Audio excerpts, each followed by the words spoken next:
సంగీత ప్రపంచంలో అగ్రస్థానంలో ఉన్న ఏఆర్ రెహమాన్ తన బాల్యంలో ఎదుర్కొన్న ఎన్నో కష్టాలను తాజాగా గుర్తు చేసుకున్నారు.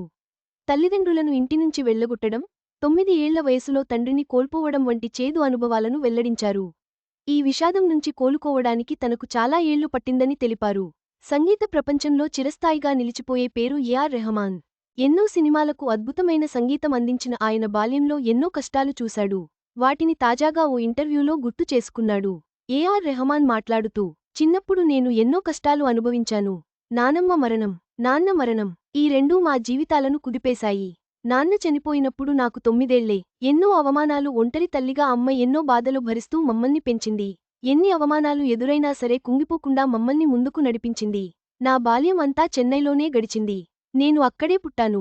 మా నాన్న అక్కడి స్టూడియోలలోనే పనిచేసేవారు. కోడంవాక్కం దగ్గర్లోనే మేముండేవాళ్లం. నా పేరెంట్స్ను వారి కుటుంబ సభ్యులే ఇంట్లో నుంచి వెళ్లగొట్టారు. నడివీధిలో నిలబెట్టారు. మాకంటూ మంచి ఇల్లుండాలని నాన్న పగలూరాత్రి తేడా లేకుండా కష్టపడేవాడు. కోలుకోవడానికి చాలా ఏళ్లు విశ్రాంతి లేకుండా రోజులో 3 ఉద్యోగాలు చేసేసరికి ఆయన గుండె అలిసిపోయి ఒకరోజు ఆగిపోయింది.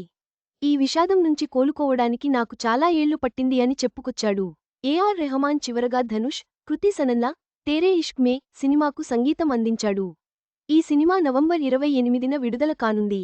ప్రస్తుతం రామ్చరణ్, పెద్ది మూవీకి మ్యూజిక్ డైరెక్టర్గా పనిచేస్తున్నాడు. అలాగే రామాయణ, పార్ట్ 1, జీనీ వంటి పలు చిత్రాలకు సంగీతం అందిస్తున్నాడు. ఎన్నో కష్టాలను ఎదుర్కొని సంగీత ప్రపంచంలో శిఖరాగ్రానికి చేరుకున్న ఏఆర్ రెహమాన్ ప్రస్తుతం పలు భారీ ప్రాజెక్టులకు సంగీతం అందిస్తున్నారు. ఆయన ప్రస్థానం ఎందరికో స్ఫూర్తిదాయకం.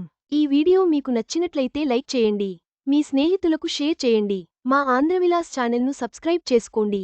పక్కనే ఉన్న గంట గుర్తుపై క్లిక్ చేయడం మర్చిపోవద్దు. తాజా సినిమా వార్తల కోసం ఆంధ్రవిలాస్.net చూడండి.